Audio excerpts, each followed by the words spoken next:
Hello and welcome to Vantage. I'm Alison LaGrange. Let's get started.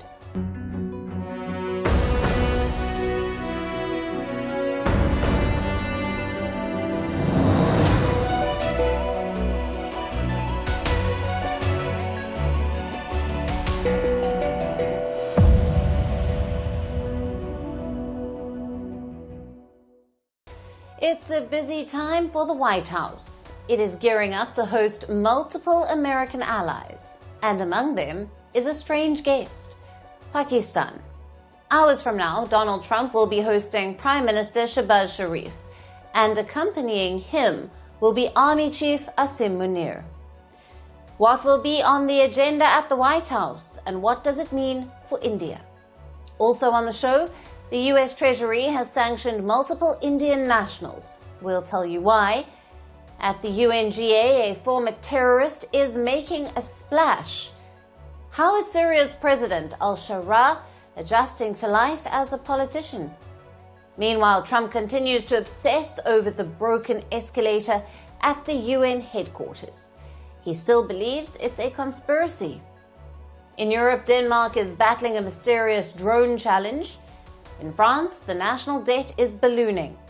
And in India, a big boost for the Air Force after Operation Sindoor. Also, what is moon rusting? All this and more lined up. But first, the headlines. Russia will extend its petrol export ban until the end of 2025, as Ukrainian strikes on its oil refineries drive prices to an all-time high. The ban has been in effect since March. The aim is to ensure Moscow has enough fuel to meet domestic demand as Ukrainian strikes curb production. For months now, Kiev has been targeting Russian refineries as the war in Ukraine drags on. Canada's Foreign Minister Anita Anand is set to visit India next month as both countries look to reset their ties. In June, Prime Minister Narendra Modi had met his Canadian counterpart on the sidelines of the G7 summit, where both leaders had agreed to strengthen India-Canada relations. The Canadian Foreign Minister will also be visiting China during her trip.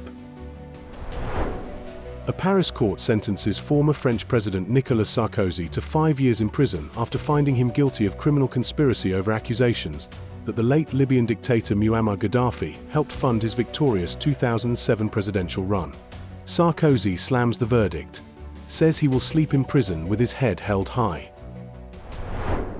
Japan's International Aid Agency says it will cancel a friendship exchange program with African nations amid rumors that it would open the door to waves of migrants. The program announcement had triggered a flood of emails and calls from anxious people who believed it was a new immigration policy.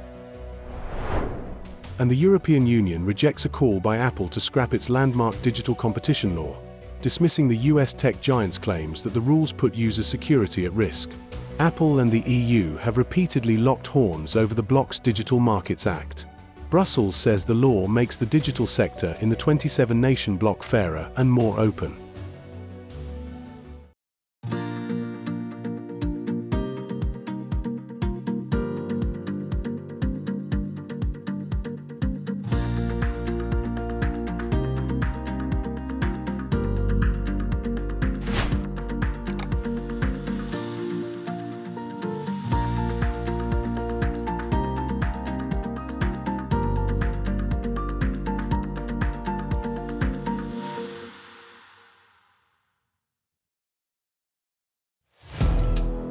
Firstpost now available in 9 languages on YouTube. English, stands at $36 trillion. French, Le FMI, comme German, Geschäftsführenden Direktor, Hindi, $30 trillion ka kaiju. Indonesian, Pemerintah tanpa pemeriksaan. Italian, Sekali radikali. Japanese, 4 兆ドル以上も Portuguese, por causa do próprio balanço patrimonial. Spanish. Beautiful bill.